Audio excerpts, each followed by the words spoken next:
Mateo capítulo 8, verso 5 al verso 13. ¿Sabe? Vamos a hablar de un tema que es muy importante, que es acerca de la autoridad. Y específicamente la autoridad delegada. Repita conmigo esa frase, por favor. Autoridad delegada. No delgada, delegada, ¿ya? Autoridad delegada. Mateo capítulo 8, del 5 al 13. ¿Cuál era la frasecita, pastor? Vamos a la palabra del Señor. Esto para la tele. Ya. Del 5 al 13.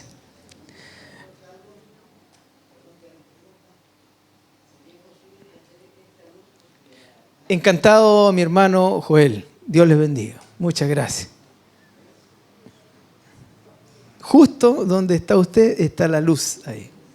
Amén. Se nota que llegó el hermano Joel, ¿eh? Ya.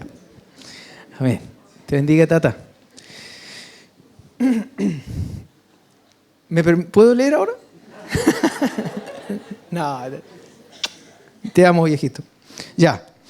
Dice la palabra del Señor. Al entrar Jesús en Capernaum, se le acercó un centurión. Repita conmigo, centurión. Y de repente repetimos cualquier tontera. Cinturón, no. Centurión, ¿ya? Centurión. Dice que se le acercó un centurión pidiendo ayuda. ¿Qué es un centurión? Es un oficial con un mando táctico y administrativo, siendo escogido por sus cualidades de resistencia, templanza y mando. Y comandaban una centuria, por eso es centurión. Y esa centuria formada por 80 hombres, 80 soldados. Entonces un centurión era un jefe de un grupo de soldados romanos. ¿Está claro? Vamos aprendiendo. Verso 6. Señor, mi siervo está postrado en casa con parálisis y sufre terriblemente. Iré a sanarlo, respondió Jesús. Señor, no merezco que entres bajo mi techo, pero basta con que digas una sola palabra y mi siervo quedará sano. Porque yo mismo soy un hombre sujeto a órdenes superiores y además tengo soldados bajo mi autoridad. Le digo a uno, ve y va. Y al otro, ven, y viene. Le digo a mi siervo, haz esto, y lo hace. Al oír esto Jesús se asombró y dijo a quienes lo seguían: les aseguro que no he encontrado en Israel a nadie que tenga tanta fe. Les digo que muchos vendrán del oriente y del occidente y participarán en el banquete con Abraham, Isaac y Jacob en el reino de los cielos. Pero a los súbditos del reino se les echará afuera. A la oscuridad, donde habrá llanto y rechinar de dientes. Luego Jesús le dijo al centurión: ve, todo se hará tal como creíste. Y en esa misma hora aquel siervo quedó sano. Qué linda historia, ¿cierto? Qué hermosa historia nos presenta la Biblia en este momento. Esto está en Mateo capítulo 8, del 5 al 13, para que usted lo vuelva a leer si quiere, ¿cierto? Porque se va a nutrir de esto. Le va a ayudar mucho. Primera cosa que nosotros podemos extraer de este principio de autoridad es que nadie tiene autoridad si no está bajo autoridad. ¿Ya? Repita conmigo. Nadie tiene autoridad si no está bajo autoridad. Amén. Mire, nosotros debemos partir de la base que toda autoridad viene de Dios. ¿Lo cree usted así? Toda autoridad viene de Dios. Cualquiera sea esa autoridad. Cualquiera. Juan capítulo 19, verso 11, es cuando el Señor Jesús le dice a Pilato, ¿sabes, Pilato? Tú no tendrías autoridad sobre mí si no te hubiera sido dada de lo alto. Incluso la autoridad de Pilato era dada por Dios. Era un tipo que ni siquiera temía al Señor. No conocía a Dios. Sin embargo, él tenía una autoridad que Dios se la había dado. Eso nos indica que toda autoridad es dada por Dios. ¿Lo cree usted? Y quien no se somete a esa autoridad está en rebeldía. Mire bien lo que pasa con este centurión. Este centurión a lo mejor no tenía los estudios que tenía algún fariseo e intérprete de la ley, porque el intérprete de la ley se lo pasaba todos los días y todo el día se dedicaba a leer la escritura, a transcribir la escritura de un papiro a otro papiro. ¿Por qué? Porque los papiros se dañaban y se envejecían, por lo tanto la lectura ya no era legible. Por lo tanto, lo que ellos tenían que hacer era transcribir de un papiro a otro papiro, ¿ya? Para que se pudiera seguir preservando la escritura, y ellos eran muy rigurosos en eso. El centurión estaba lejos de ser alguien así. El centurión se dedicaba a otra cosa. El centurión estaba dedicado a mantener el orden público. Estaba dedicado a proteger los intereses del Imperio Romano. ¿Sí? Era otra su función. Él estaba lejos de conocer acerca de la Escritura. Sin embargo, él entendió una cosa. Él entendió una cosa. Su criado, al cual él cuidaba mucho, al cual a lo mejor había lazos afectivos con su criado, se enfermó y le dio un parálisis en su cuerpo. ¿Cuántos conocen los parálisis? Deben ser muy incómodos. Aparte de que le había dado ese parálisis, ya no podía trabajar más para él. Entonces era algo que afligía mucho a este centurión. ¿Qué hace este centurión? Fue a Jesús. Él dijo, aquí no, yo no puedo hacer nada, yo puedo tener mucho poder. Él defendía, ¿cierto?, los intereses del César, que era su superior. Pero él sabía que si iba al César, el César no iba a poder hacer absolutamente nada con su criado. Pero él se enteró de que pasaba Jesús de Nazaret por allí. Pasaba Jesús de Nazaret. Y él entendió algo. Algo comprendió. No solamente que Jesús era un sanador. No fue lo que este centurión entendió. Él entendió un concepto que los mismos judíos no entendían. ¿Sabe?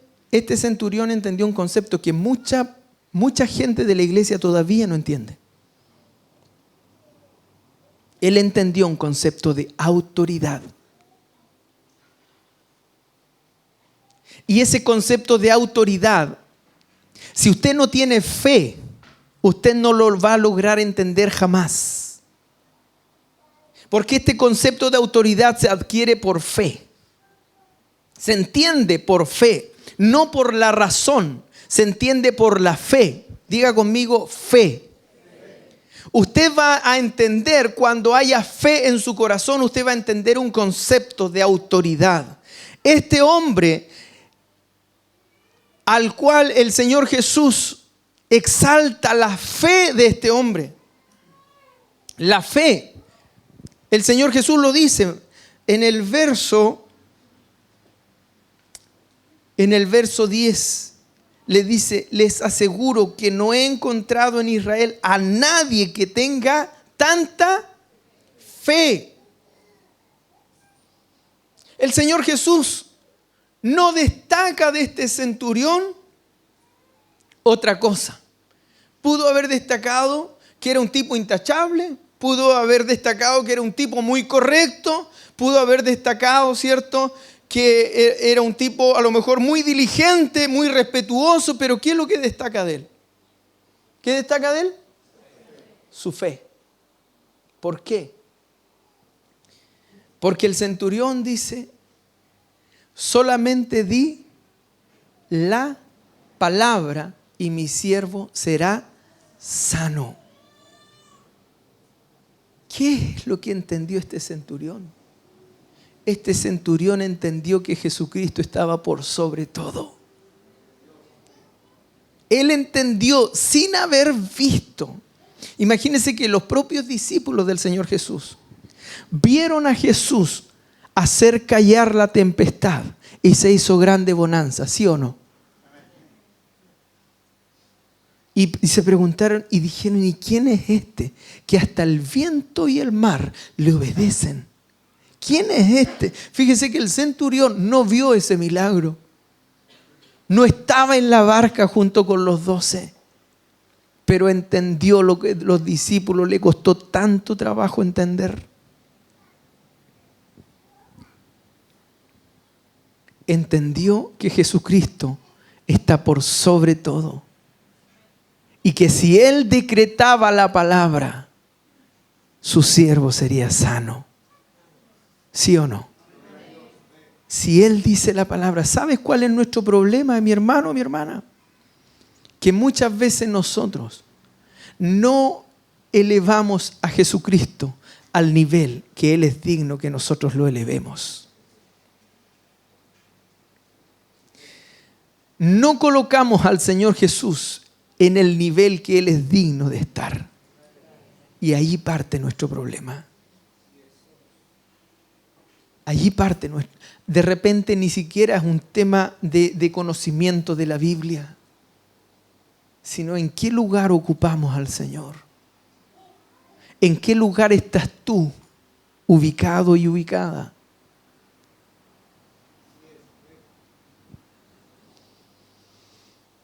Segunda cosa, el mundo espiritual se rige por autoridad. Todo el mundo espiritual se rige por autoridad. Diga conmigo, autoridad. ¿Cuántos han nacido de nuevo en este lugar? ¿Sí? Porque lo que es nacido de la carne, carne es, y lo que es nacido del espíritu, espíritu, ¿es cierto? Cuando usted nace de nuevo, dentro de su vida nace un ser espiritual nuevo. ¿Verdad que sí? Somos espirituales, por lo tanto. Toda persona espiritual se mueve bajo autoridad. Usted no puede ser una persona espiritual si no está sometida bajo a una autoridad. ¿Cuántos dicen amén a eso? Amén. Hay gente que se cree espiritual, pero no se somete absolutamente a nadie. Yo quiero decirle que tal persona está en franca rebeldía. No con esa persona, está en rebeldía con el Señor. Porque si usted dice que es espiritual, usted tiene que someterse. ¿Cómo usted puede someterse a Dios al cual usted no ve si no es capaz de someterse a un ser humano al cual usted está viendo? ¿Cómo puede? Me pregunto yo. ¿Cómo es posible? Si usted a Dios no lo ha visto jamás y usted dice que se somete solo a Dios, ¿cómo puede? Si no logra someterse a una persona a la cual Dios lo puso sobre usted. Es imposible. El mundo espiritual se rige por autoridad. Efesios capítulo 10, verso 12. ¿Me ayudas, por favor, Rodrigo? Efesios 10, 12 y después Efesios 2, del 1 al 7, por favor. El libro de Efesios a nosotros nos puede servir mucho para entender el concepto espiritual al cual nosotros estamos sometidos. Fíjese que la carta a los Efesios es una carta magistral del apóstol Pablo. Es una carta que enseña un modelo espiritual maravilloso. Yo se la recomiendo que usted la lea completa, del principio hasta el fin. Va a entender dónde está ubicado usted. Va a entender el poder que Dios le ha dado. Usted cuando lee el libro de Efesios y lo estudia, usted comprende en qué lugar está posicionada su vida en el reino de Dios. Entonces yo le animo a que lo estudie, que la lea, por favor. Efesios 10, verso 12. Tienes ahí nomás, sorry. 2, del 1 al 7. O era 1:12, me da la impresión. Se me escapó un 0 ahí.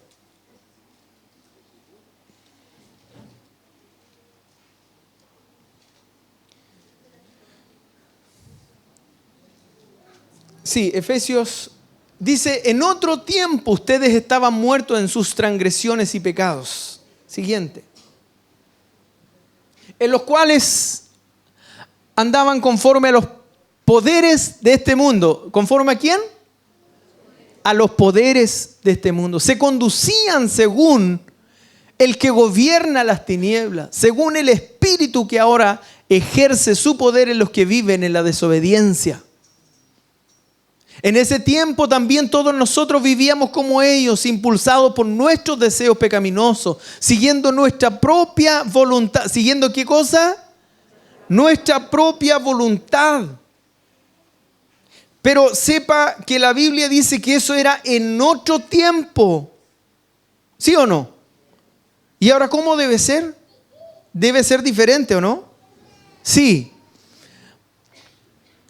Siguiendo nuestra propia voluntad y nuestros propósitos, como los demás éramos por naturaleza objeto de la ira de Dios.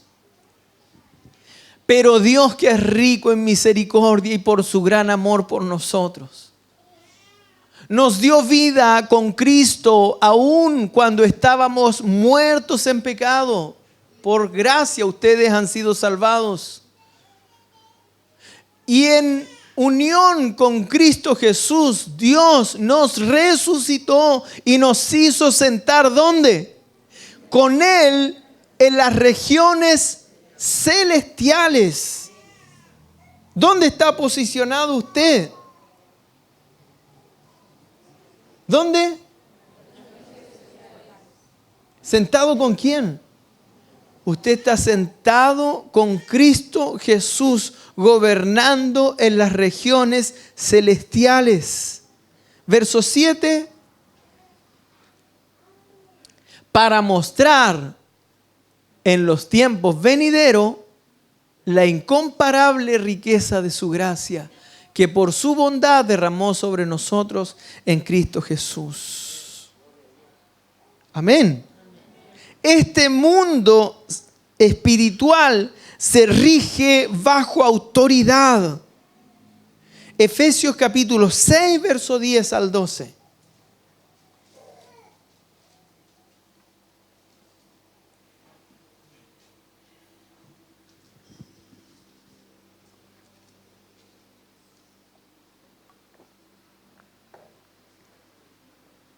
Dice, por último, fortalezcanse con el gran poder del Señor. Pónganse toda la armadura de Dios para que puedan hacer frente a las artimañas del diablo.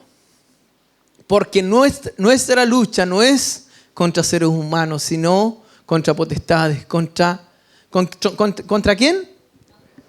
Contra poderes, contra autoridades, contra potestades que dominan este mundo de tinieblas, con fuerzas espirituales malignas en las regiones celestiales. Así es, hermano y hermana.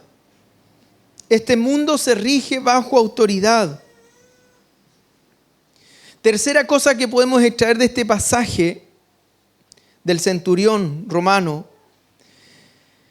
es que quien está bajo la autoridad es la extensión de quien está sobre él.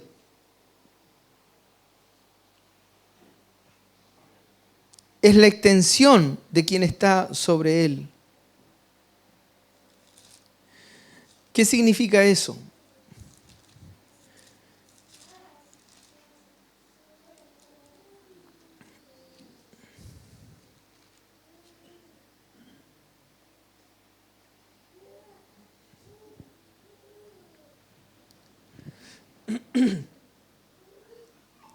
Juan capítulo 14, verso 1.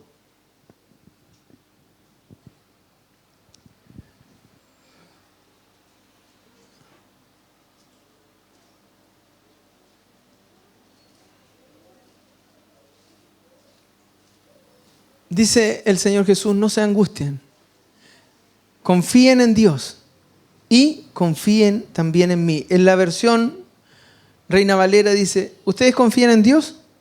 Confíen también en mí, dice. Y el Señor Jesús dice que Él no hace nada que no ha visto ver a su Padre primero. Amén. Entonces, ¿qué quiere decir eso? La autoridad, en ese momento, toda autoridad era del Padre. Y el Padre envía a su Hijo. Y su Hijo no hace nada que el Padre no le diga. ¿Me sigue? El Hijo no hace nada que el Padre no le diga. Y el Señor Jesús, ¿a quién llama? Primero llamó a 12. ¿Para qué? Para entregarle la instrucción de su Padre. Y para que estos 12 hicieran la voluntad del Padre que le envió. ¿Sí o no? ¿Sí? ¿Y eso cómo se logra? Solamente teniendo autoridad sobre ellos. El Señor Jesús llamó a los 12 para tener autoridad sobre ellos. Cuando el Señor Jesús fue llevado, ¿cierto? Fue crucificado, muerto, sepultado, ascendió a las partes más bajas de la tierra, a los infiernos, y resucitó, ¿cierto? Al tercer día, sentándose a la diestra del Padre Todopoderoso. Amén. Esa es nuestra fe, esa es nuestra certeza, ¿verdad? Bueno, ¿y envió quién? ¿A quién? Le envió al Espíritu Santo para que estuviera sobre ellos y los gobernara. ¿Verdad que sí? Para que ellos se pusieran bajo su autoridad y llevaran su reino sobre la tierra. Y establece la iglesia. Y estableció la iglesia. Y puso todas las cosas bajo los pies de la iglesia. Para que la iglesia gobernara, para que la iglesia tomara la autoridad que tiene. Entonces, si usted es parte de la iglesia, no hay mayor autoridad que pueda haber sobre un ser humano que la autoridad que Dios ha puesto sobre su vida. ¿Lo cree usted o no?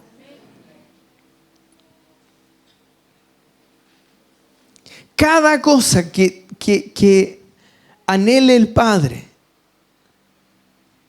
Dios la va a transmitir a quien está bajo su autoridad. ¿Cómo dice el Padre nuestro? Hágase tu voluntad. ¿Cierto? Así como en el cielo, también en la tierra. El deseo del corazón de Dios es que exista una sola voluntad. Y es la voluntad de Dios. Amén. La voluntad de Dios. ¿Cómo esa voluntad de Dios puede llegar al mundo que está lejos de Dios? Solamente a través de quienes se ponen bajo su autoridad. No puede lograrse de otra manera. Solamente a través de quienes se ponen bajo su autoridad. Quien está bajo autoridad es la extensión de quien está sobre él.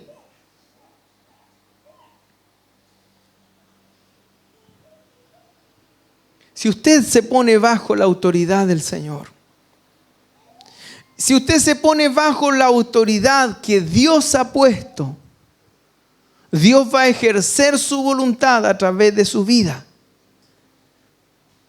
¿Me sigue? Dios va a poder ejercer su voluntad a través de su vida, la cual es buena, agradable y es perfecta.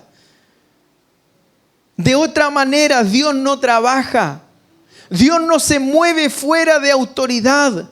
Dios no se va a mover contigo si tú estás fuera de su autoridad. Si tú estás desenfocado, Dios no se va a mover contigo. Dios no va a mover un dedo si tú no te pones bajo autoridad, si tú no te pones bajo una cobertura, bajo el paraguas que Dios tiene para ti.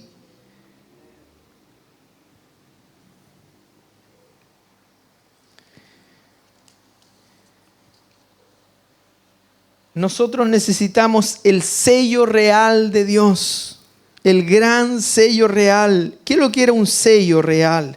Un sello real es el que se utiliza para simbolizar la aprobación del soberano a los documentos importantes del Estado, llamado el lacre. El lacre se funde en un molde metálico o matriz y es impreso en una figura de cera que está unido por un cordón de cinta a los documentos que el monarca o rey desea hacer oficial. Cuando el Señor coloca el sello, el documento es oficial. Efesios capítulo 1, verso 13 nos dice lo siguiente: en él también ustedes, cuando oyeron el mensaje de la verdad, el evangelio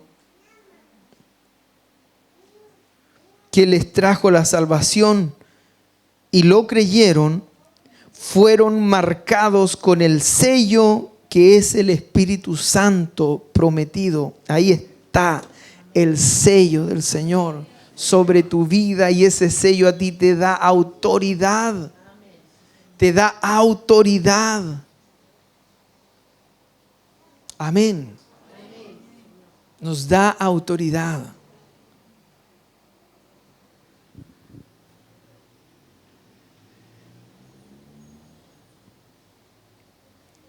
Quien toma autoridad recibe poder. Repita conmigo eso, por favor. Quien toma autoridad recibe poder. Porque no son la misma cosa. Autoridad es el sello de Dios sobre tu vida. Es la autorización. Es Dios que te dice, sí, tú puedes hacerlo. Otra cosa distinta que tengas el poder para hacerlo. En Mateo 9 del 1 al 5 encontramos al Señor que sana a un paralítico y le dice, ¿sabes qué? Tus pecados te son perdonados. Ahí está funcionando, cuando el Señor Jesús le dice, tus pecados te son perdonados, está funcionando la autoridad que solamente Jesús tiene como Dios de perdonar esos pecados. Pero cuando lo sana de su parálisis, está funcionando el poder que operaba en su vida. Pero el Señor dice que a ti te quiere dar no solamente la autoridad, no solamente te quiere dar autoridad, Dios te quiere dar poder. Mientras no tengas la autoridad, tú no puedes tener poder. Amén. Mientras tú no tomes la autoridad que Dios te ha dado, mientras no creas en la autoridad que Dios te ha dado, tú no puedes tener poder para sanar enfermos. No puedes tener poder para echar fuera demonios. No puedes tener ese poder si no crees en la autoridad que Dios ha puesto sobre tu vida. Dicho sea de paso, ayer le contaba al pastor que tuvimos que ir al campo, a Arauco, porque mi padrino estaba muy enfermo ayer y nos contaban de que ya estaba desahuciado por el médico. Y fuimos allí. Ellos no son temerosos del Señor, no comparten tal vez nuestra fe, pero entramos en su habitación. Él estaba muy mal, muy moribundo, y le dijimos a las personas que queríamos nosotros orar por él, y oramos al Señor.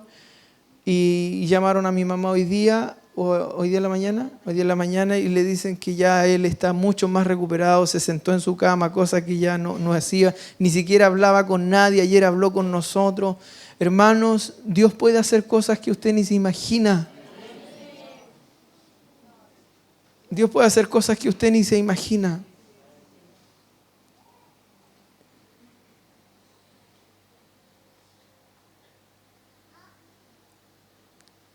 Jesús le dice, ¿qué es más fácil decir? ¿Tus pecados te son perdonados?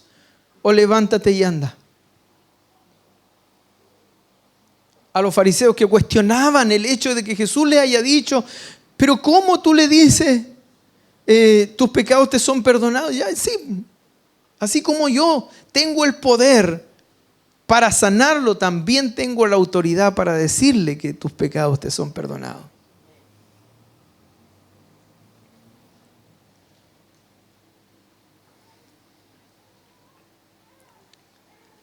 Hay algunas razones por las cuales nosotros perdemos autoridad, mi hermano.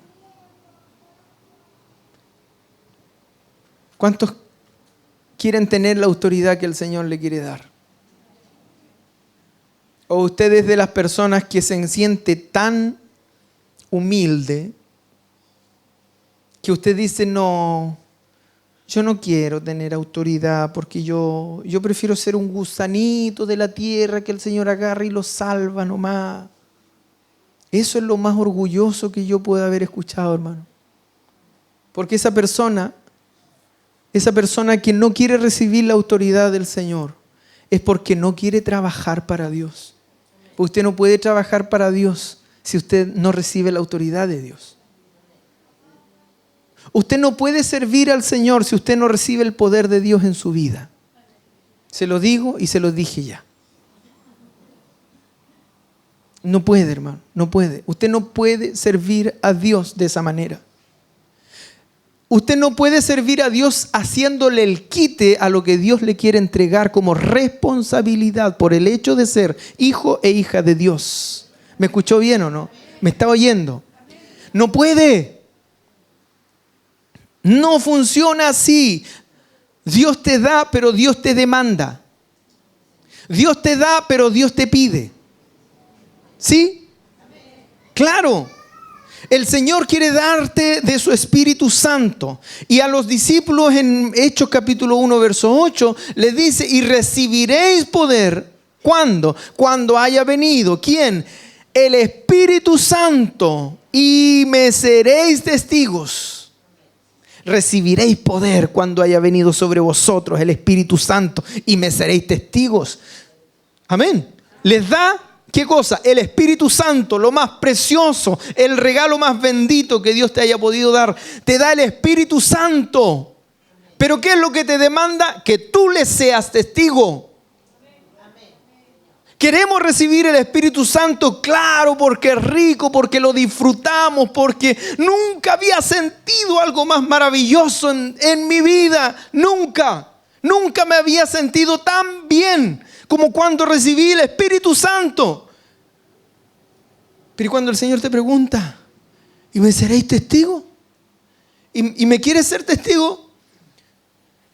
Es que tengo tantas cosas que hacer. Tengo tantas cosas, pastor, en qué pensar si este trabajo no me deja tiempo para nada. Y llego a la casa y es hacer una cosa, hacer otra. No puedo.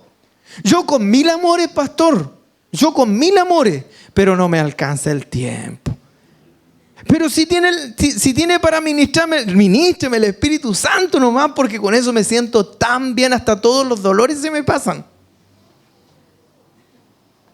No funciona de esa manera. No funciona. Dios te ha reclutado a ti. Dios te ha reclutado para que le trabajes. Dios te ha llamado, Dios se las arregló. No me preguntes cómo, pero Dios se las arregló para que tú un día escucharas el mensaje de salvación y tú aceptaras a Cristo como Señor y Salvador de tu vida.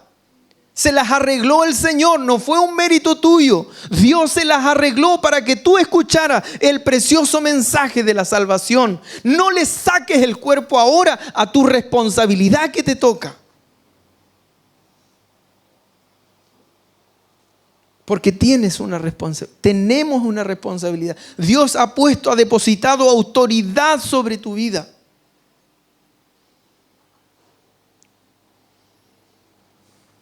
Pero hay razones por las cuales tú no ejerces esa autoridad. Porque la autoridad es para ejercerla. Primera cosa, cuando estamos en rebeldía. No sé por qué escribí aquí Mateo 12, 29. Pero debe ser importante.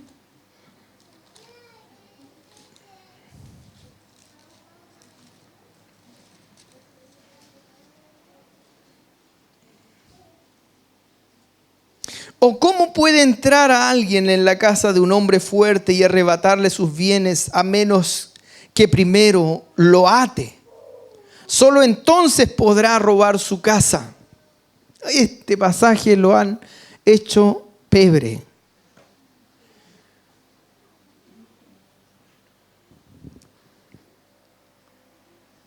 Cuando tú le entregas tu vida al Señor Jesús y Jesucristo pasa a ser el Señor de tu vida, ese personaje llamado Jesús es más grande que cualquier hombre fuerte que haya podido estar ocupando tu vida. ¿Sí o no? Este pasaje se está refiriendo a que tú tienes que entregarle tu vida al señorío de Cristo, porque no puedes servir a dos señores. No puedes servir a dos señores. O sirves a Cristo o sirves al mundo, pero a los dos no le puedes servir. Cada vez que Cristo llega a la vida de una persona, Jesucristo se las arregla para amarrar al hombre fuerte de tu vida y expulsarlo de tu vida. Lo echa fuera. Te libera. Te libera. El Señor Jesús te libera. Él es más fuerte. Él es el Todopoderoso. Él está aquí para rescatar tu vida del infierno mismo. Él lo hace. Pero ¿qué pasa? Somos del Señor Jesucristo. Pero si andamos en rebeldía con el Señor Jesucristo, perdemos toda autoridad. Hay una tendencia, hermanos, al autogobierno muy fuerte dentro de la iglesia. ¿Qué es el autogobierno? Es querer mandarse solo. Es decir, yo no le tengo que rendir cuentas a nadie más que a Dios. Y eso no funciona en la iglesia, no funciona en el reino de Dios, no funciona. Porque el libro de Efesios, en el capítulo 5, en el verso 21, dice que debemos someternos unos a otros. ¿Qué significa eso? Que un día puedo yo estar puesto por Dios delante de ti y tú tendrás que someterte, porque Dios me dio esa autoridad delegada sobre mi vida. Amén. Dios puede colocar al pastor Nelson en este lugar, ¿cierto? Y tú tendrás que someterte a él, porque es impuesto por Dios. Esa es nuestra fe. Amén. Y cuando le toque al pastor someterse a alguien más, porque Dios lo estableció, tendrá que el pastor Nelson, por muy pastor Nelson, ¿cierto?, tendrá que someterse a él porque Dios lo puso. Y eso dice la palabra del Señor: someteos a unos a otros.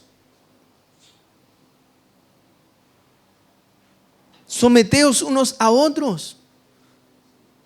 Yo doy gracias al Señor por nuestra iglesia, que es una iglesia sana en este sentido, que hasta los obispos no son permanentes en el tiempo, son elegibles, están de turno. Entonces se cumple esta palabra del Señor, que un día puede haber un obispo y tenemos que someternos a él, y otro día ese obispo va a tener que someterse a otro obispo, porque él ya no va a estar de turno. Y se cumple la palabra del Señor que debemos someternos unos a otros. El no someternos a una institución que Dios ha establecido a través de sus siervos, estamos en rebeldía. ¿Cómo trabajamos nosotros aquí en ICFA? Aquí en ICFA trabajamos de la siguiente manera. Las mujeres se someten a una hermana, ¿cierto?, que el pastor nombra para que sea, digamos, la líder de las damas. ¿Sí o no? Coloca, ¿cierto?, a una persona que está encargada de los jóvenes, y los jóvenes se someterán a ese líder de jóvenes. Amén. Coloca también en los varones a otro hermano, ¿cierto?, que es el líder de los varones, y los varones se someterán a ese líder de varones como si se estuvieran sometiendo al pastor, como si se estuvieran sometiendo a Dios, que es quien primero delegó esa autoridad, y así se va delegando hacia abajo. No sé si me sigue. Si usted dice, no me cae bien el presidente de los varones, yo lo entiendo porque es un hermano. No.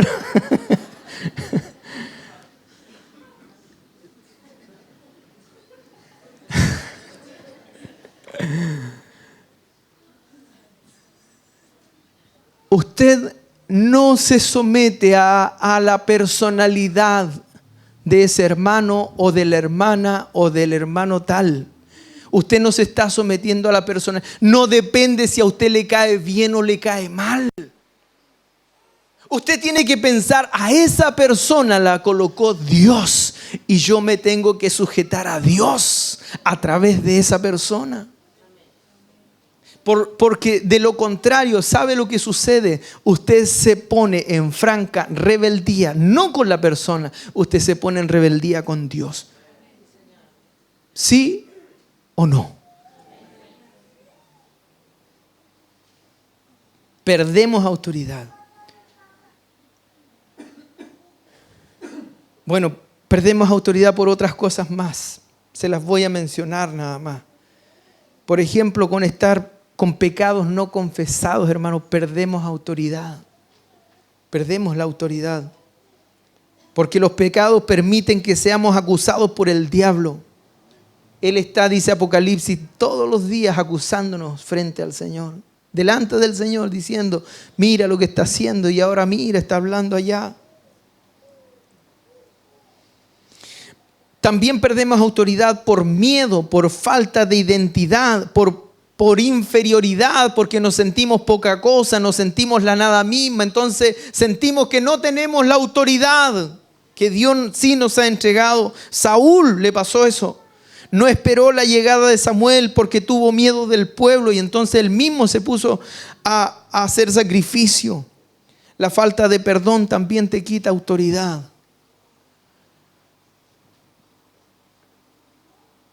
Yo quiero invitarle que se ponga de pie porque vamos a orar al Señor.